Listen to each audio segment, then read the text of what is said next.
तो आज हम KYPM को डिस्कस करेंगे। Which of the following combination required for chemiosmosis. तो अगर आप अपनी NCERT देखो, you will get your answer from NCERT itself। मुझे NCERT वहाँ पे जाने की ज़रूरत नहीं है। Chemiosmosis requires a membrane, a proton pump, a proton gradient and ATPase। This is your answer. तो जो ऑप्शन है उसको यहाँ से टिक करो, जो NCERT पढ़ेगा उसको यहाँ से आंसर मिलेगा। ठीक है। So membrane, proton pump, proton gradient, ये तो हो नहीं सकता, उसने ATP दे दिया। Membrane, proton pump, proton gradient, ATP synthesis. तो दिस इज सेम आंसर जो आपको मिल जाएगा। ठीक है। फिर आता है आपके पास second option, oxidative decarboxylation of pyruvic acid results in the formation of, हमने पढ़ा ग्लूकोज 6 कार्बन, उसको चेंज किया जाता है 2 मॉलिक्यूल्स ऑफ पायरुवेट में। ठीक है। और फिर pyruvate D carboxylation, pyruvic acid result in, pyruvic acid जो है उसकी डी कार्बोक्सिलेशन मतलब उसमें से कार्बन डाइऑक्साइड निकाला जाता है। एक कार्बन डाइऑक्साइड निकल के 3 कार्बन कंपाउंड है ये। पीछे क्या बचेगा? Acetyl, coenzyme. This is your answer. Which of these is not a part of the endomembrane system. तो हमने NCERT पढ़ी है एंडोमेम्ब्रेन सिस्टम में। ये आपका सेल है, ये आपका न्यूक्लियस है, ये एंडोप्लाज्मिक रेटिकुलम है, यहाँ पे गोल्जी अपरेटस होता है, इसी से वेसिकल्स बनती हैं जिससे लाइजोसोम्स बनते हैं। तो ये तीनों तो पार्ट है, ये पार्ट नहीं है। Mitochondria is a powerhouse of the cell. ये आपकी करेंसी को, एनर्जी को जो है वो ATP प्रोड्यूस करता है। यहाँ पर क्या होता है? ऑक्सीडेटिव ETS, ऑक्सीडेटिव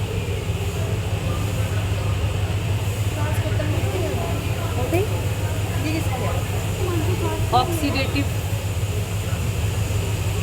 फॉस्फोराइलेशन पढ़ा है ना हमने, जिससे क्या बनता है? ATP बनता है। So answer is a. The cofactor require for the activity of pyruvate dehydrogen, इसकी एक्टिविटी के लिए किसकी रिक्वायरमेंट पड़ती है? तो आपको याद रखना है। So what is the answer here? By complex set of reactions catalyse by, ये है इसका कोफैक्टर, दैट इज मैग्नीशियम। इसका आंसर आपके सामने NCERT से है, magnesium ion. In mitochondrial electron transfer system the term complex 3 refers to, ये भी आपके सामने NCERT में आंसर मिल जाएगा ATS में। Answer is cytochrome BC1 complex. FADH2 तो कोफैक्टर है, साइटोक्रोम C भी नहीं है, ये कॉम्प्लेक्स नंबर 1 है। When proteins are used as respiratory substrate, तो आपके पास आंसर आएगा 0.9। ये भी आपके पास NCERT में एज इट इज आंसर होगा। कहता है in 1 Krebs cycle decarboxylation occurs at the place at, अब हम देख, so this is your TCA cycle. कहाँ कहाँ कार्बन डाइऑक्साइड जा रही है? एक ये स्टेप पे, एक ये स्टेप पे, तो टोटल कितने हो गए? 2 स्टेप्स। आंसर मिल गया। तो कितने स्टेप्स हो गए? 2, यही लिखा है मैंने। द गोल्जी कॉम्प्लेक्स, ये तो मेरे बच्चों को रटा होना चाहिए। Participates in what? Formation of secretary vesicle, NCERT में साफ लिखा हुआ है।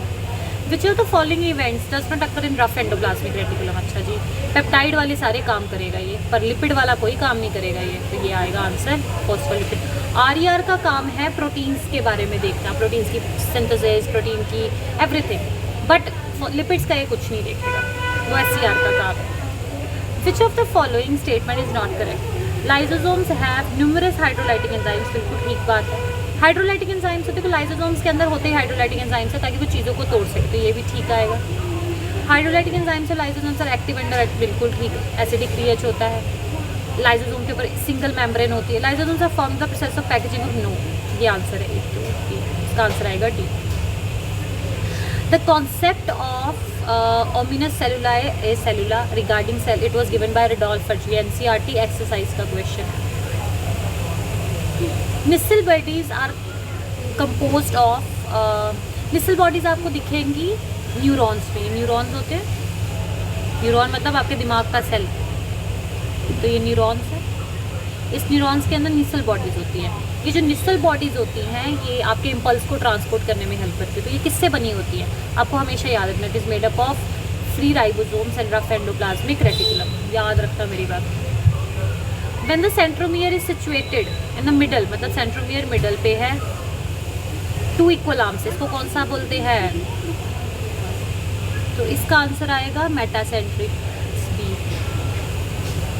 अच्छा, name the plant growth hormone, plant growth regulator which upon spraying on sugarcane, मैंने हमेशा बोला शुगर केन किसी की भी लेंथ इंक्रीज करनी है तो आप क्या डालेंगे? गिबरलिन डालेंगे। भी पूरा एनसीईआरटी की लाइन टू लाइन है ये। The hormone which promotes rapid internode और petiole elongation in water rice, it will B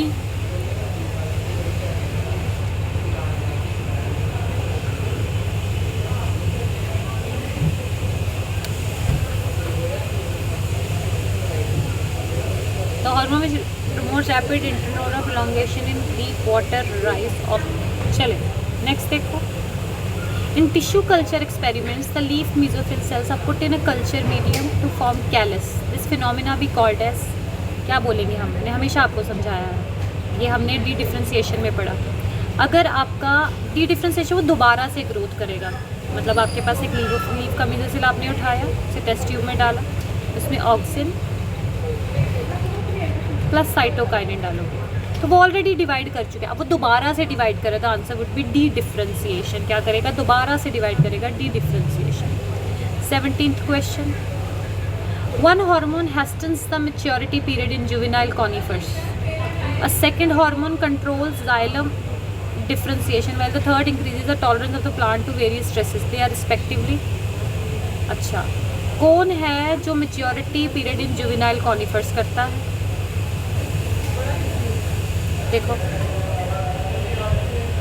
sugar cane stores carbohydrate sugar, spring sugar cane crop gibberellin, है ना यहाँ से answer. Spring juvenile conifers with GA, तो पहला answer होना चाहिए जीए at maturity, तो सीधी लाइन यहाँ से है।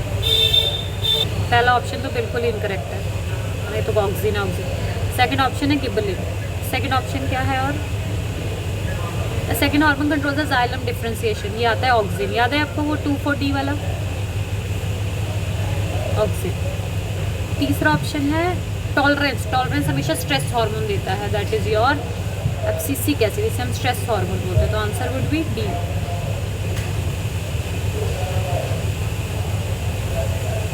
विच of the following plants does not show plasticity? मेज। ये इसके तीनों एग्जाम्पल आपको प्लास्टिसिटी में दिखाई देंगे। प्लास्टिसिटी क्या होती है? Different types of leaves at the time of, एक ही पौधे में 2 तरह के पत्ते होना, depending on the environment. Butter cup में पानी वाला पत्ता अलग होता है, जो एयर में पत्ता होता है वो अलग होता है, इसे हम प्लास्टिसिटी बोलते हैं। The gaseous plant growth regulator is used in, gaseous plant growth regulator होता है इथाइलिन, और इथाइलिन राइपनिंग में हेल्प करता है। हेल्प ओवरकम एपिकल डोमिनेंस ना, एपिकल डोमिनेंस का काम है ऑक्सिन का। Speed up the malting process, no. Promotes root growth and root hair formation to increase absorption surface area, ये होगा इसका आंसर वुड बी सी। डिकिल डाइकॉट वीड्स, ये भी आपने कहाँ पे देखा है? ये ऑक्सिन का काम है, जो 2,4-D हम डालते हैं। Production of cucumber has increase manifold in recent years, application of which of the following phytohormones are resulted in this increase yield as a hormone to produce female flowers. Cucumber के लिए हम use करते हैं ethylene, ये भी NCERT में साफ साफ है।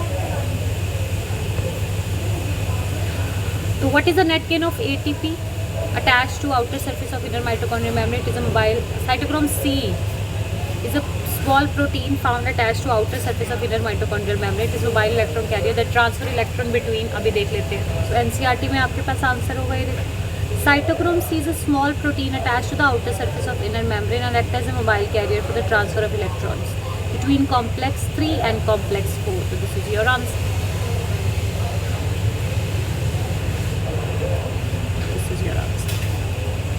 फिर आता है the products of light reaction. हो गया तो मेरे बच्चों को आता होगा, मुझे बताने की ज़रूरत नहीं है। क्या प्रोडक्ट्स है?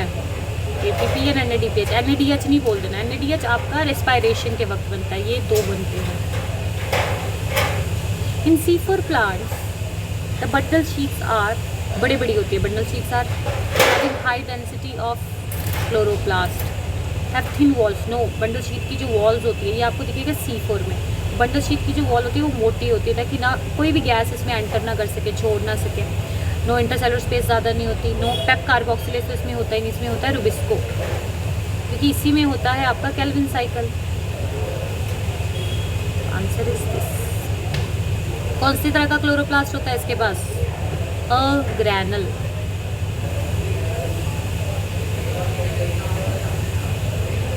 मतलब एक ऐसा क्लोरोप्लास्ट जिसमें स्ट्रोमा है और स्ट्रोमा में रुबिस्को है, और ये रुबिस्को किस में हेल्प करेगा? केल्विन साइकिल में।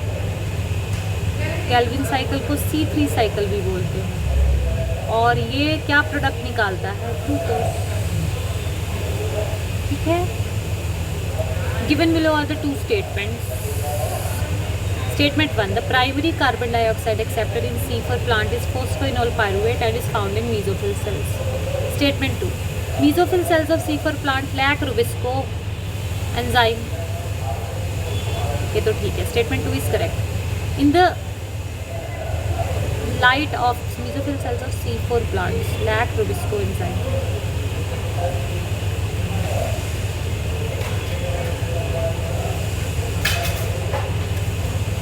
तो इसका आंसर भी आपको C4 प्लांट में मिलेगा। इसका आंसर होना चाहिए both statements are correct.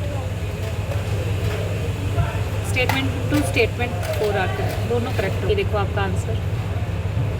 The primary carbon dioxide acceptor in 3 carbon molecule is phosphoenol pyruvate and is present in mesophyll cells. The enzyme responsible for fixation, ये हैस्लैक पाथवे की बात हो रही है, यानी C4 plants. The important to register the mesophyll cells lack rubisco enzymes. तो दोनों statements क्या हैं? करेक्ट है। ये हम C4 प्लांट की बात करें। You get your answer. जिसने NCERT पढ़ा होगा ना उसका निकल जाएगा। So answer is your 4th।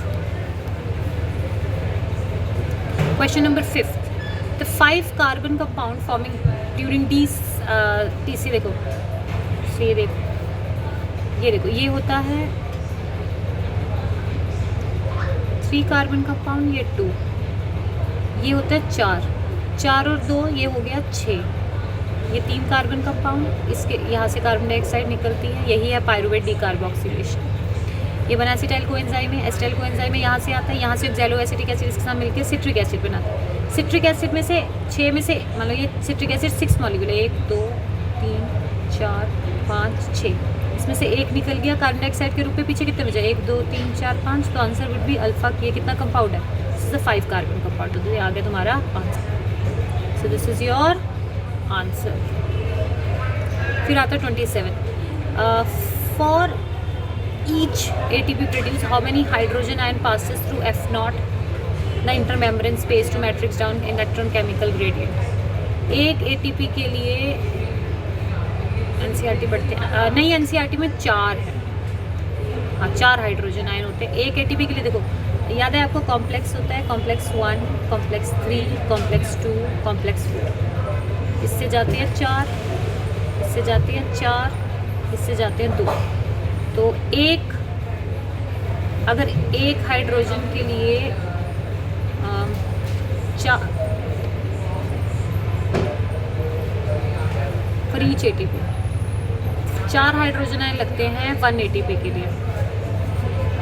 एक इसका 4 हाइड्रोजन आयन से 1 ATP बनेगा, फिर 4 हाइड्रोजन आयन से 1 ATP बनेगा, 2 हाइड्रोजन आयन से 0.5। इसका आंसर आएगा 4।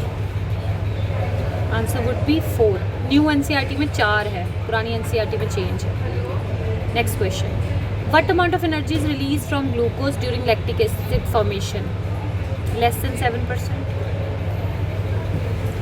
फैटी एसिड आर कनेक्टेड, यहाँ कनेक्टेड आएगा with respiratory pathway through